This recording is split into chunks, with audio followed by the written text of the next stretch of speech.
Okay, guys, so in the latter bit of this video, I'm going to be going over this crazy indicator that sort of gives us a rough indication of the market bottom for each cycle, which is actually freaking crazy. Don't you know, pump it up. You got to pump it up. Don't you know, pump it up. You got to pump it up. Don't you know, pump it up. You got to pump it up. Don't you know, pump it up. If let me, what I think, we're top, big top.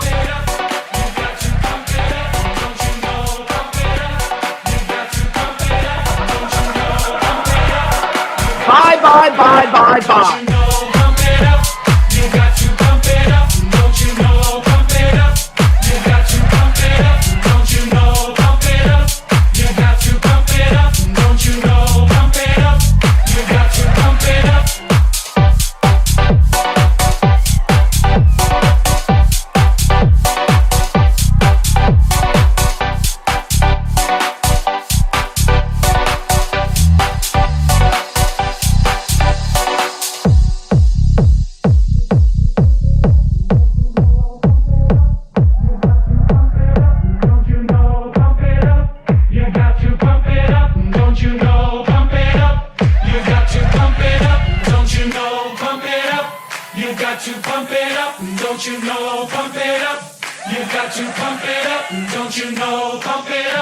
You got to pump it up, don't you know? Pump it up. You got to pump it up, up, up, up, up, up, up, up, up, up,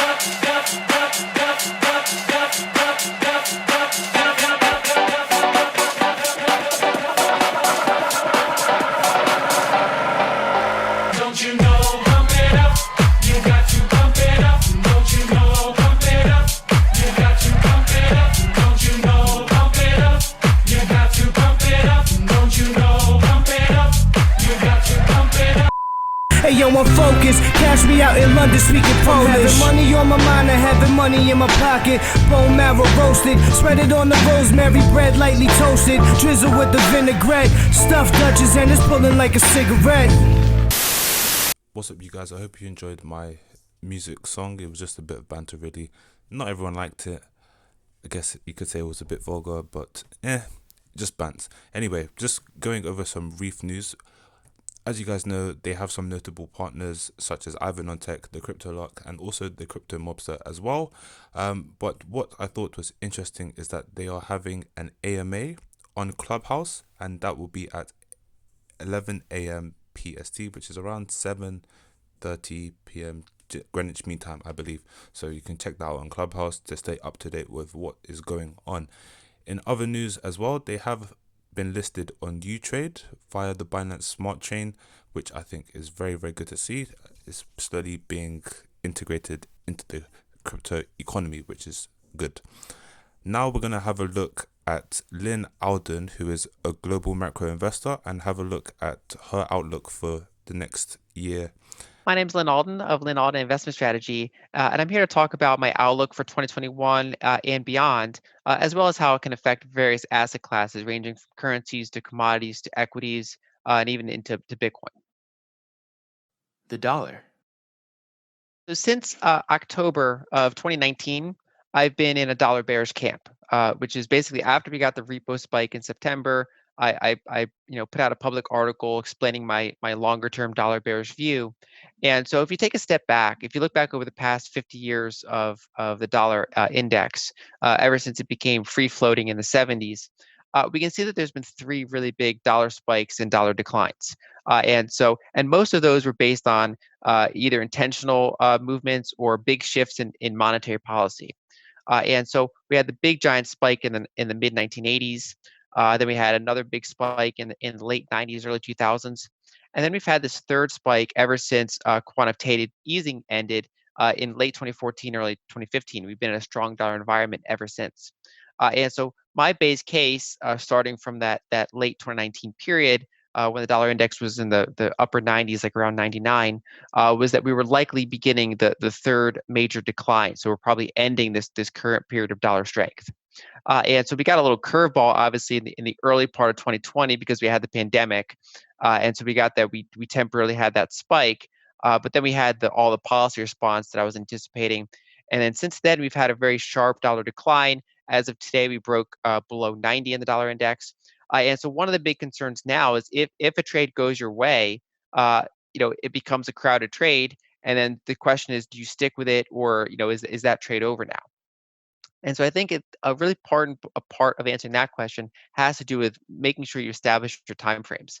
And so I don't have a strong view about the dollar over the next 3 to 6 months, because it is true that we've come down pretty far, pretty fast.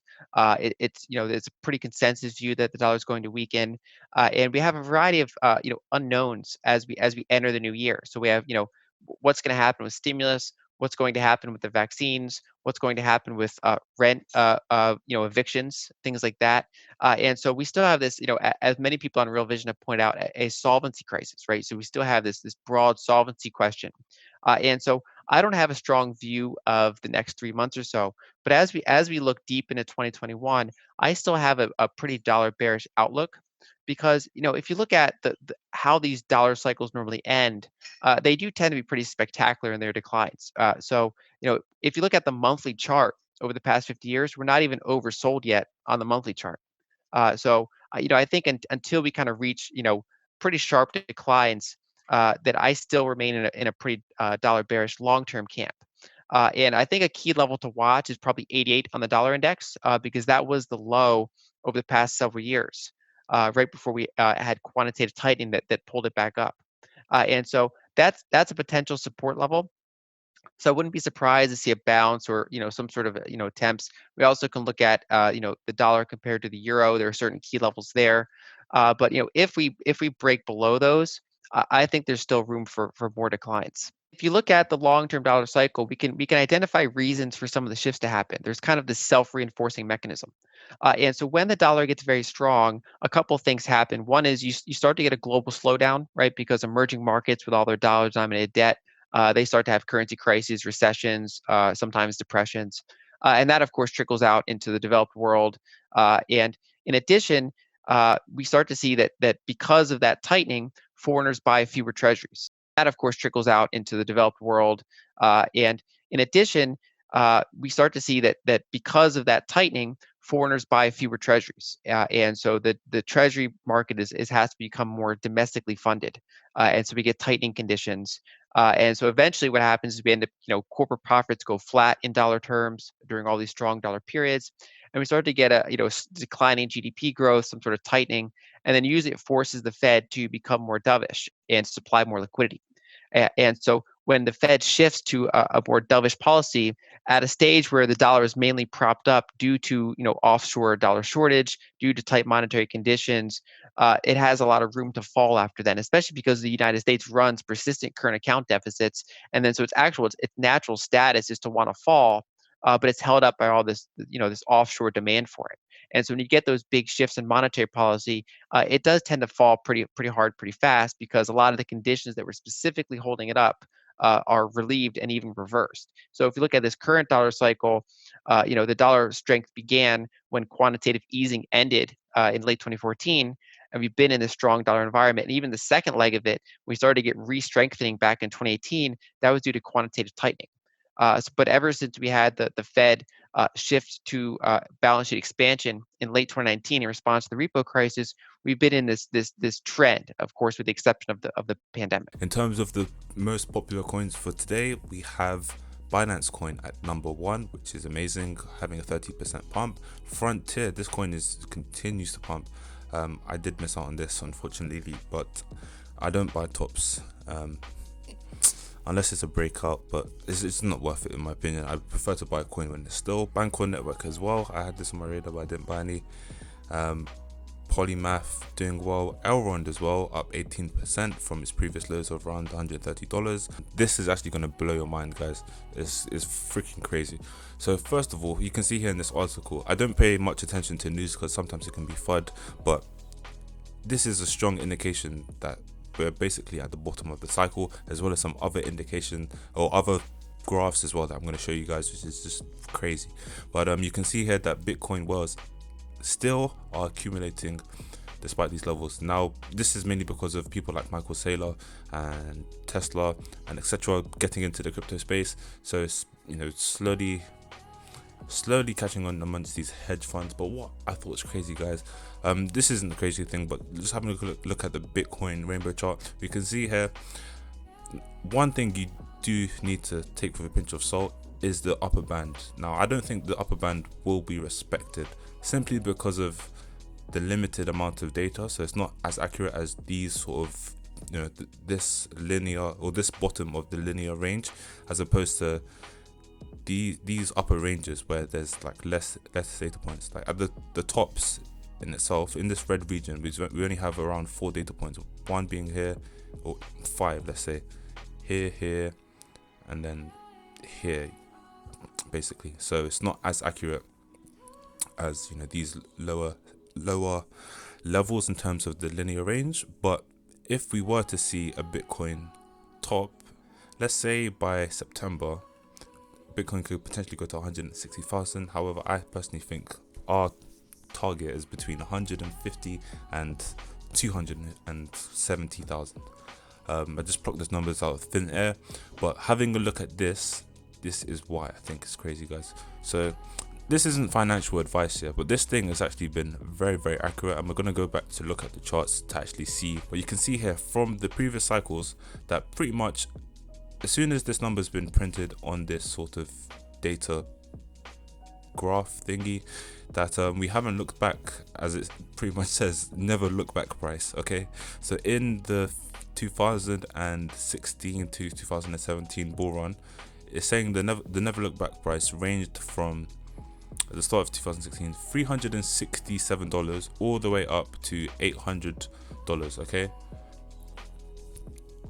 Okay guys, so looking back at the never look back price, the earlier price data isn't so accurate, but as I believe anyway, as the price and Bitcoin becomes more developed, then these numbers sort of become more reliable. So just looking back here, we could just have a look at the chart. So initially here in the early phase of 2016, it was saying that the never look back price started the year at around $360 or so, which held true and has held true ever since.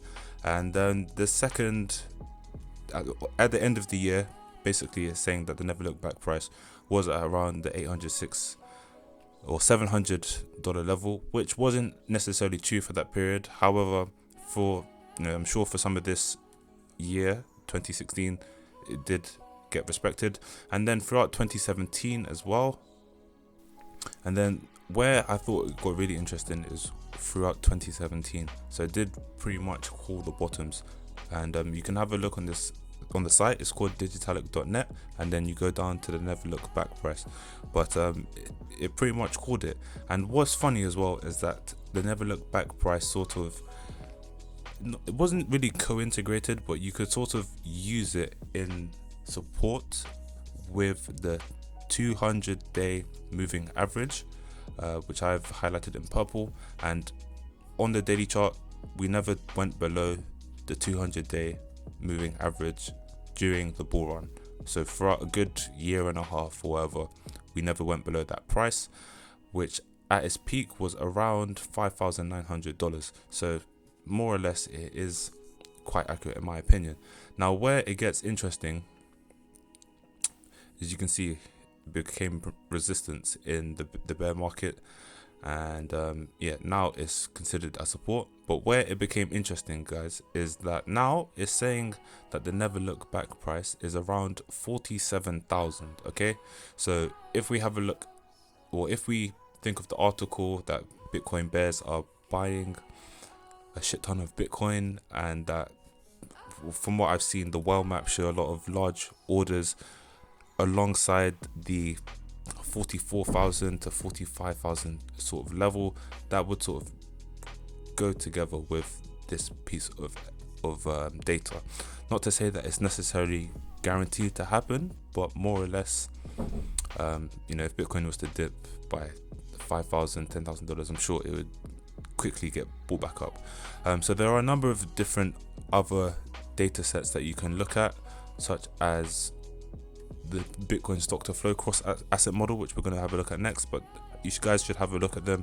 The website is called digitalic.net, and they have plethora of different graphs, which I think is interesting. So just really quickly before we move on, the Bitcoin stock to flow now, we are outpacing it, which is good to see. Does concern me slightly. Obviously we will have a pullback soon, but it's saying that by September of this year we should see $100,000 Bitcoin. I have been saying for the longest time that I do believe we will overshoot this, and 100k to 250k is my target. Looking at the Bitcoin stock to flow cross asset model, which considers other industries like gold, real estate, etc. This has a price target at the peak in August of around 240,000. Like I said, I believe we will outperform this, so anywhere from 150 to 270 is my guess. But yeah, not that this is any guarantee of where price will go, but I guess in the last bull run we did sort of go up to this purple spike here, and this purple spike co-integrates with a price of around $570,000 Bitcoin, which if that was to happen, oh, happy days, man, happy days. I'm not sure actually if I would sell my Bitcoin at that time, because I think I would actually, because more than likely it's gonna go down. But if everyone expects one thing to happen, then I've often seen that the opposite thing can happen, and Bitcoin could maybe potentially just stay around this price level. So yeah, maybe shave some profits off the top would make more sense as to sell your whole position. I have Tokenmetric, guys. If you guys don't have this, I definitely recommend it. It's very helpful. It helped me pick out several coins, but what we don't do on our channel is we don't chase pumps. Okay, we're not noobs. Okay, we're finesses. Okay, we take money from the market, we don't give it back. That's what we do. So looking at the yearly holds, looking at the monthly holds, Tokenmetrics is recommending Terra, Alpha, Bitcoin, FTX, and the Graph. Now obviously in the last 24 hours Terra has pumped 17%, so that's a bit dangerous. Obviously more entering at that price is a bit dangerous, as there's more risk of the price going down. So we'd want to look at the coins that haven't moved yet, such as Alpha. Now we'd have to look at the charts for this, but that's where your own independent research comes into it. Definitely having Bitcoin dies 100%, and then coins like FTX, that's moved a lot. The Graph, I think the Graph could be on the next leg up, because when we look at the graphs and the charts, we'll have a better understanding of what I mean. So Elrond now, it seems to be, I know it's pumped a lot, but there are a couple things that I think are significant here. So in terms of the price action, we have broken out of this daily resistance, this downtrend of resistance. We had the bounce on the RSI, and the histogram bars are starting to get lighter and smaller in shade, as well as the fact that we've had a daily crossover on the stochastic RSI. Now this isn't a guarantee to say that the price will go up, but how the RSI works is that it gives you a measure of whether the price is overbought or oversold. And overbought just means basically too many people have bought it and the price is just overextended, and oversold means that too many people have sold it and the price is overextended.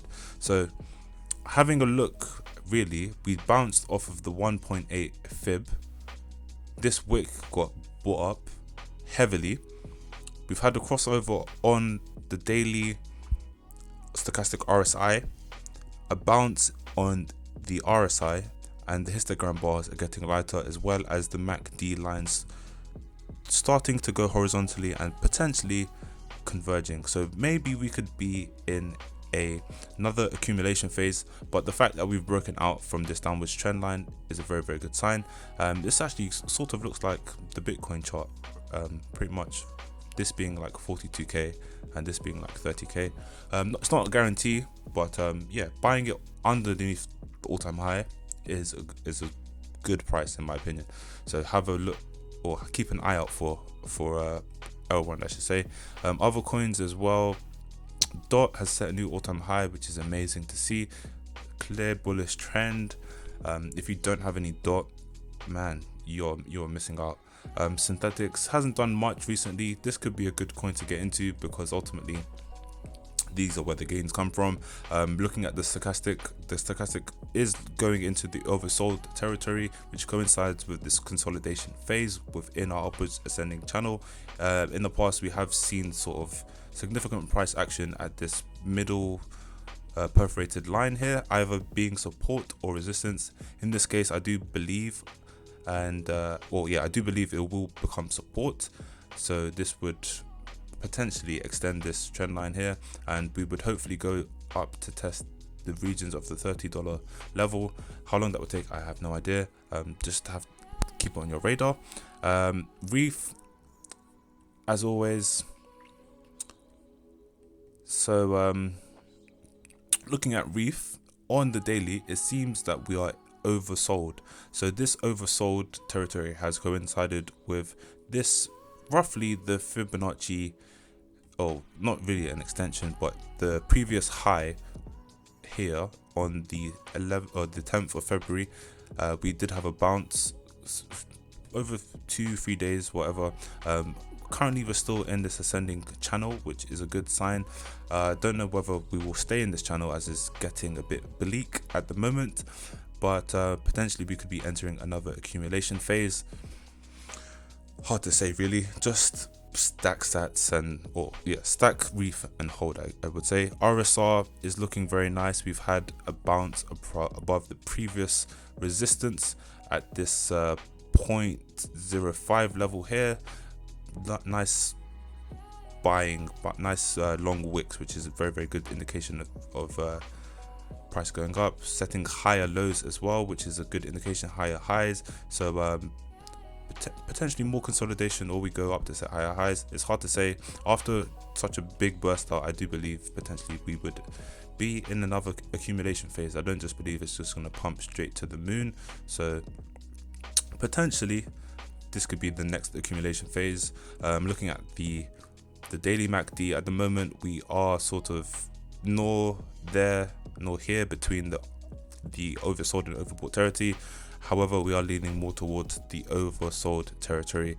The MACD and the RSI, normal RSI, is sort of pointing towards the same thing. So in my opinion, potential accumulation phase. ADA as well has been performing okay. Broken out of this downwards trend line. I did buy a little bag of ADA just to add to my position. These lines have not crossed over yet, so there could be potentially more downwards consolidation before we see the next leg up for ADA like we saw here. To be honest, that is what we'd have to wait for, a daily crossover on the MACD. So until these MACD histogram and MACD signal and trend line come down a bit before the next crossover, I don't believe ADA will pump that much. That's just my opinion, I could be wrong. Looking at the graph, I did add to my graph position after selling somewhere here, I can't remember, but we saw a bounce in alignment with this fib extension here at the 0.618 extension, which is roughly at the $2 level. Anything under $2 was getting bought up heavily, which is a good sign.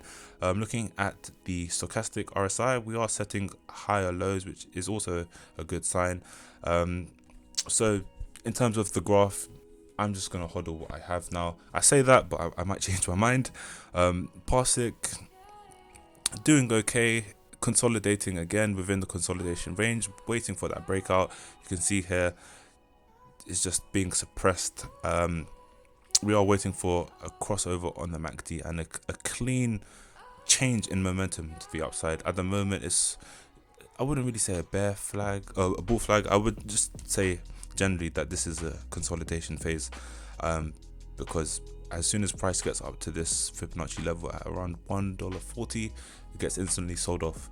So just be patient, because these breakouts, they do provide you with good returns.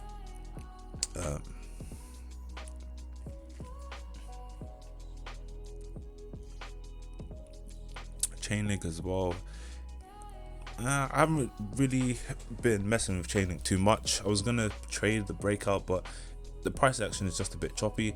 Now the ROI for Chainlink supposedly is meant to be quite good. So I've seen YouTubers like Benjamin Cohen, which I respect a lot, talk about this coin, saying that it's too dangerous not to hold and that it does increase your Sharpe ratio, which I'm not going to get into the technicals of what that is, but yeah, if you did want to increase your Sharpe ratio, then yeah, just buy some Chainlink. However, it's just looking a bit choppy for me, and I'm just going to stay away from it. Another coin that's been doing quite well, API free, so it did have a rejection from this $7.70 mark. It did get bought up again at the previous resistance, which is a beautiful sign. We're looking at the MACD lines. At the moment, it seems like it's in consolidation. This wave could break to the upside. We can see here that the momentum is shifted. Whether it continues, I don't know, but the stochastic RSI on the daily is about to have a crossover, and this isn't in the overbought territory, but however, in the past we have seen a crossover not in the oversold territory, and look how it resulted for API free. We saw crazy gains just from this crossover here. Gains of 210%. Now, is that guaranteed to happen again? No guarantees in crypto, but hey man, you got to roll the dice, okay? So just have that on your radar, but this is a good sign in my opinion. These two waves have sort of gotten smaller.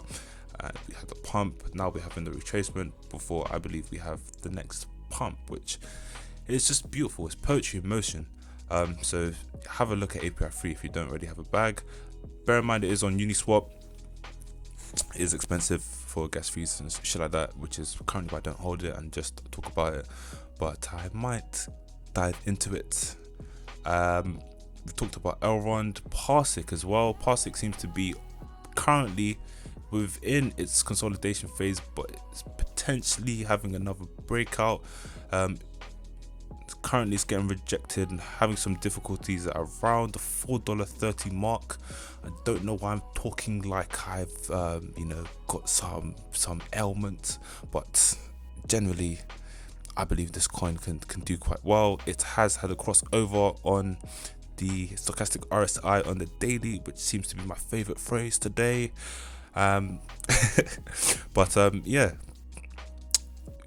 if this does break out, look for it to start testing these upper levels of around $5.20, then around $8 or so. Available on Binance, ticker name BQX, excuse me. Other coins to watch out for as well. Matic's been doing quite well, finding support here at this previous high, which coincided with the 0.618 fib retracement from this move here, which is very good. Very healthy support, up 13% on the day, and hasn't even had the crossover on the stochastic RSI. In terms of the momentum, we can see here that the RSI is setting higher lows, which co-integrates and supports the thesis that the price should continue, in my opinion. However, not financial advice.